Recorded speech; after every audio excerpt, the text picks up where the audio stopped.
Bonjour, j'ai une petite question déjà pour vous, pour commencer. Qui, dans sa vie, n'a jamais manqué une seule fois de confiance en soi? Personne. Je m'appelle Ulysse Meglio, je suis coach et psychothérapeute et aujourd'hui, je vais vous partager ce que j'ai moi-même découvert sur la confiance en soi. Mais on va remonter un petit peu en arrière, un petit peu dans le passé. Est-ce que parmi vous, il y en a qui se rappellent du collège? Est-ce qu'il y en a parmi vous qui se rappellent du collège? Vous savez, la période de l'acné, des mathématiques, des premières copines, des premières heures de colle pour certains d'entre vous, pour moi par exemple. Eh bien, il y en a toujours un qui est seul et qui parle à personne à ce moment-là. Vous savez, on connaît tous quelqu'un qui est un peu seul, qui n'a pas d'amis. Eh bien, c'était moi, le garçon qui parlait à personne et qui était totalement timide, qui, dès qu'il pouvait rentrer chez lui s'enfermer derrière un ordinateur, c'était moi. À 14 ans, j'ai eu un accident de voiture et pendant 4 ans, je me suis enfermé chez moi tous les jours, derrière un ordinateur, derrière des jeux vidéo et j'avais une peur monstre d'aller parler aux autres, j'avais une peur monstre du regard des autres. Et c'était tellement prenant, tellement fort que pour moi, aller acheter une baguette de pain, c'était impossible. J'avais vraiment tellement peur du regard des autres que ça m'a même mis en péril ma scolarité. Pendant plusieurs fois, plusieurs jours, j'ai parfois même prétexté d'être malade pour ne pas aller à l'école, tellement j'avais peur qu'on me regarde. J'ai vraiment aucune, mais alors aucune confiance en moi. Et un jour, à cause d'une fille, j'ai voulu changer, j'ai voulu sortir la tête de l'eau. Je me suis dit, qu'est-ce que je vais faire pour reprendre confiance en moi et qu'est-ce que je vais faire pour me sentir bien? Donc au début, j'ai fait comme font la plupart des gens quand ils manquent de confiance en eux.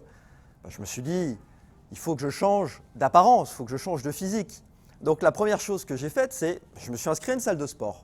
Je me suis dit, je vais aller à la salle de sport et puis sûrement, en faisant du sport, je me trouverai mieux. Donc je suis parti avec mon petit vélo tous les jours pendant des mois faire du sport. Et puis c'est vrai qu'au début, ça a augmenté mon niveau de confiance. Je me sentais mieux physiquement, je commençais à reprendre un peu confiance en moi. Puis au fond, je me suis aperçu que ça n'a pas vraiment changé.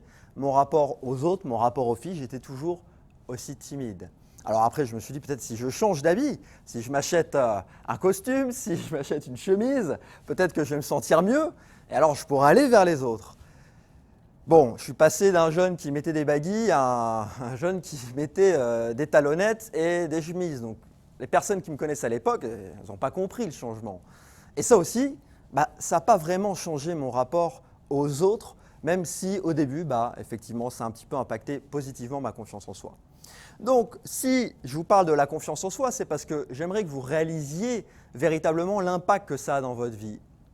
Si vous avez confiance en vous, vous pourrez maîtriser tous les domaines de votre vie. La confiance en soi, c'est une énergie qui est profondément reliée au bonheur. Vous ne pouvez pas être déprimé et être confiant, c'est impossible. La confiance en soi, si vous la maîtrisez, vous pourrez naturellement accomplir vos rêves, aller au bout de vos peurs, passer à l'action plus facilement. Et moi, justement, j'ai cherché longtemps ce que c'était que cette confiance en soi. Donc, en cherchant, j'ai appris certaines choses. J'ai appris que la confiance en soi ne dépendait pas du physique. La confiance en soi ne dépend pas d'une couleur de peau. La confiance en soi ne dépend pas de l'âge. La confiance en soi ne dépend pas du niveau d'études. On peut avoir fait 10, 5, 0 années d'études et pas avoir confiance. On peut avoir 10, 15, 20, 30, 40, 50, 60, 70 ans, 100 ans et pas avoir confiance en soi. On peut être un mannequin et avoir aucune confiance en soi. Donc, ça n'a rien à voir avec toutes ces choses. Je me suis donc interrogé profondément, qu'est-ce qui pouvait faire que la confiance en soi se crée et se modifie? J'ai donc aussi, à travers mes études de psychologie, appris plus profondément ce qu'était la confiance en soi. Et puis, je suis quelqu'un qui analyse tout le temps, donc je m'analyse moi, j'analyse les autres. Et puis, en observant les autres, j'ai appris certaines choses. Durant les 4 dernières années, j'ai donné plus de 30 conférences. J'ai coaché plus de 900 personnes dans une démarche de travail personnel. Et j'ai repéré qu'il existait des points communs chez les personnes qui manquent de confiance en elles et aussi des points communs chez les personnes qui avaient confiance en elles. Et déjà, chez les personnes qui manquent de confiance en elles, il y a des conséquences communes. Du mal à dire non, une jalousie excessive dans leurs relations, ils tombent toujours dans des relations dévalorisantes. Ils ont du mal à passer à l'action, ils sont remplis de peur. Et dans ces conséquences communes, à chaque fois, la chose qui revient le plus souvent, c'est soit une forme de timidité, soit une forme de peur vis-à-vis des autres. Et donc, j'aimerais vous partager aujourd'hui ce que j'ai pu comprendre pour, à votre tour, que vous puissiez avoir confiance en vous. Comme moi, j'aurais aimé, à 15 ans, que quelqu'un vienne me voir et me donne tous ses conseils. Alors, la première chose qui crée la confiance en soi, c'est la physiologie. La physiologie, c'est quoi? La physiologie, c'est votre posture. Par exemple, les scientifiques sont aperçus que dans la jungle, quand il y a deux gorilles mâles alpha qui vont se battre, eh bien celui qui perd, tout de suite, il change de posture. Tout de suite, il change instantanément de posture parce qu'il est dans une posture de faiblesse. De la même manière, moi, quand il y a quelqu'un qui rentre dans mon cabinet pour une séance, je vois tout de suite s'il a confiance ou pas en lui. La manière de se porter, la manière de se tenir est différente. La physiologie, c'est aussi les émotions. Les neuroscientifiques se sont aperçus que la manière dont vous stimulez votre corps va créer des émotions plus ou moins différentes. Quelqu'un qui reste toute la journée, comme je l'étais, derrière un ordinateur ou devant un bureau, il va avoir plus de chances d'être dépressif parce qu'il ne va pas stimuler son système nerveux. Quelqu'un qui va faire plus de sport ou qui va bouger va avoir naturellement plus d'émotions. Et d'ailleurs, si on prend le mot anglais emotion, il y a émotion et mouvement, motion. Les émotions sont créées à partir du mouvement. Donc il y a ces deux points-là. Le premier, c'est votre posture. Imaginez si je vous faisais la conférence comme ça, je serais déjà un petit peu moins confiant que si je me redresse. Et vous verrez naturellement que lorsque quelqu'un vous parle, soit il va être un peu baissé, c'est léger, hein, personne n'est comme ça, peut-être les personnes âgées, mais personne n'est vraiment comme ça, ou alors il va être plus droit. Et là, naturellement, ça va lui donner plus confiance en lui. Donc il y a ces deux points-là. La physiologie, si vous faites du sport, si vous restez chez vous, si vous ne bougez pas, et votre posture, comme les gorilles. Mais ça ne suffit pas, parce que sinon, tous les sportifs, tous ceux qui gagnent aux Jeux Olympiques, ce seraient les pros de la confiance en soi, et moi, je n'existerais pas. Hein. On interrogerait un champion olympique. Donc ça ne suffit pas, il n'y a pas que ça. Et d'ailleurs, moi, quand j'ai fait du sport à 15-16 ans, j'ai confiance, mais pas plus que ça, donc il y a autre chose. Et cette autre chose, c'est le mental, ce sont les représentations mentales que vous faites des choses. Je vais vous donner un exemple. Imaginez là que imaginez un instant, vous êtes avec 5 de vos amis dans votre bar préféré en train de discuter avec eux. Imaginez, votre niveau de confiance, il est comment? Logiquement, il devrait être plutôt positif. Vous devriez plutôt être confiant avec eux puisque vous les connaissez et vous connaissez le lieu. Maintenant, imaginez autre chose. Vous êtes avec 5 personnes que vous ne connaissez pas dans un lieu où vous n'avez jamais mis les pieds. Par contre, vous devez faire la même chose, leur parler. Votre niveau de confiance, il va être différent. Pourquoi? Qu'est-ce qui a changé? Vous faites la même chose. Ce qui a changé, c'est vos représentations mentales. Dans la première situation, vos représentations mentales sont positives. Vous imaginez, vous savez déjà qui sont vos amis, vous les appréciez, vous connaissez leurs réactions, vous connaissez le lieu, les personnes qu'il y a dans le lieu. Dans le deuxième cas, vous ne connaissez rien. Donc votre cerveau ne sait pas quoi projeter. Donc vous allez avoir moins confiance en vous. De la même manière, moi j'étais étonné parfois de voir 2 personnes avec le même physique, à peu près, un qui a confiance en lui physiquement et l'autre qui n'a aucune confiance en lui. Quelle est la différence? Leur physique? Leur représentation mentale de leur physique. C'est ça la différence, encore une fois. Votre expérience, ce que vous avez vécu, va vous servir comme de projecteur sur les autres, sur les situations et sur vous-même. Quelqu'un qui, par exemple, a vécu un divorce avec ses parents quand il était petit, il ne va pas avoir la même représentation mentale d'un couple que quelqu'un qui a eu des parents heureux, épanouis. Parce que forcément, dans sa représentation mentale, il y a quelque chose de négatif. Son niveau de confiance, il va être différent. Il va avoir moins de chances de se dire « bah oui, un couple, ça dure, ça peut durer longtemps », puisque dans son inconscient ou consciemment, il y a la référence de ses parents. Donc il faut comprendre que le deuxième point qui conditionne votre niveau de confiance, c'est véritablement les représentations mentales. Mais encore une fois, ce n'est pas uniquement le physique et les représentations mentales qui vont faire que vous allez avoir confiance en vous. Il y a un troisième point que j'ai découvert par moi-même, tout simplement, c'est votre niveau d'énergie. Si vous êtes fatigué, vous ne pouvez pas avoir confiance en vous. Pensez là tout de suite à la fois où vous avez le plus d'énergie dans votre vie, le plus de vitalité, le plus de force. Et pensez à la fois où vous en avez eu le moment, où vous étiez malade, où vous étiez fatigué. Vous ne pouvez pas être fatigué moralement, physiquement et être confiant avec les autres, parler avec les autres, échanger avec les autres. Ce n'est pas possible. Donc, comment faire pour maîtriser l'énergie, puisque c'est ce qui permet à la confiance d'émerger. Si on est fatigué, on ne peut pas recevoir et on ne peut pas planter les graines de la confiance en soi. Donc comment faire pour maîtriser l'énergie?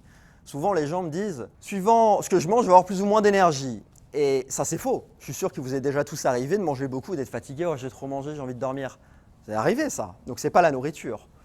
Il y a d'autres qui disent, niveau d'énergie, il est lié au sommeil. Je suis sûr qu'il vous est arrivé de dormir beaucoup et de vous dire, oh je suis fatigué, j'ai dormi beaucoup, mais qu'est-ce que je suis fatigué? Donc ça n'a pas rapport direct avec le sommeil. Par contre, ça a un rapport avec l'heure à laquelle vous vous réveillez. Si vous vous réveillez à 8 h du matin ou si vous vous réveillez à midi, vous n'aurez pas le même niveau d'énergie, peu importe combien de temps vous avez dormi. Sauf si vous avez dormi peut-être 20 minutes, mais si vous avez dormi 5, 6, 7, 8 heures, ça n'a pas d'importance. Par contre, l'heure à laquelle vous vous réveillez, ça a une importance. Pourquoi?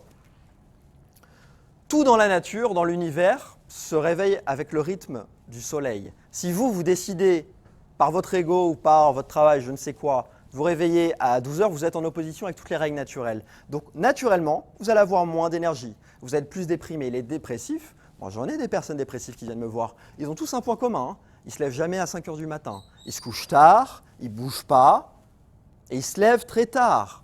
Parce que naturellement, leur physiologie n'est pas non plus stimulée.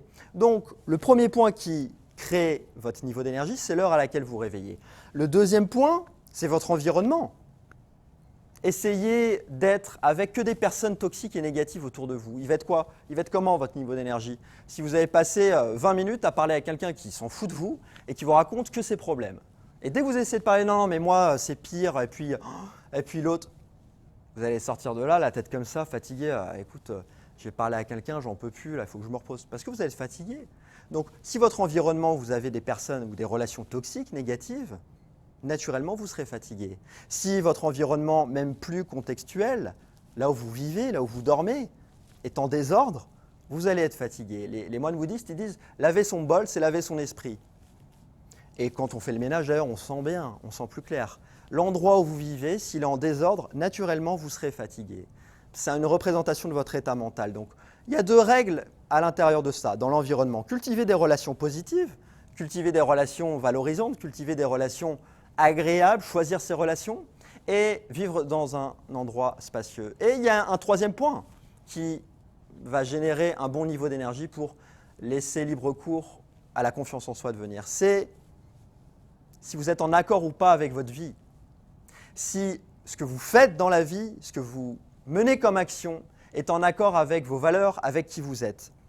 Si vous travaillez par exemple à mi-temps, mais que vous faites un travail que vous n'aimez pas, qui n'est pas en accord avec vos valeurs, une vie qui ne vous correspond pas, vous serez fatigué.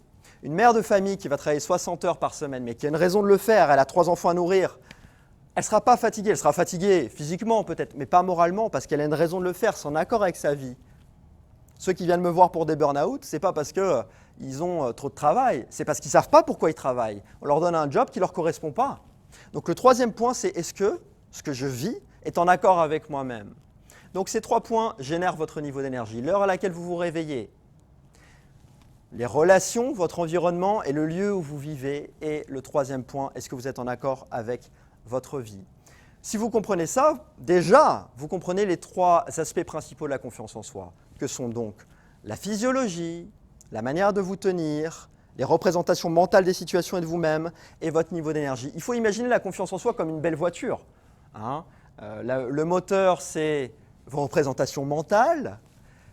Votre niveau d'énergie, c'est l'essence, et votre physiologie, ce sont les roues. Essayez de conduire une voiture sans les roues, vous allez avoir du mal. Et c'est pour ça qu'en faisant que du sport, on ne peut pas être confiant. Essayez de conduire une voiture juste avec le moteur, ce n'est pas possible non plus. Donc ce n'est pas simplement en pensant positif de tout qu'on va avoir confiance en soi. C'est un mix, un assemblage de toutes ces choses. Il faut imaginer que si vous arrivez à maîtriser la confiance en soi, ça sera le pont entre vous et toutes vos peurs. Ça sera une révolution dans votre vie. La confiance en soi, c'est le pont entre le chef d'entreprise qui a peur de lancer un projet et qui ose le lancer. C'est le pont entre celui qui est timide, qui n'ose pas parler à 4 personnes dans un bar, et celui qui parle à 200 inconnus dans une salle. C'est le pont entre moi à 15 ans et cette fille qui est en face de moi. La confiance en soi, si vous la maîtrisez, vous pourrez révolutionner tous les domaines de votre vie.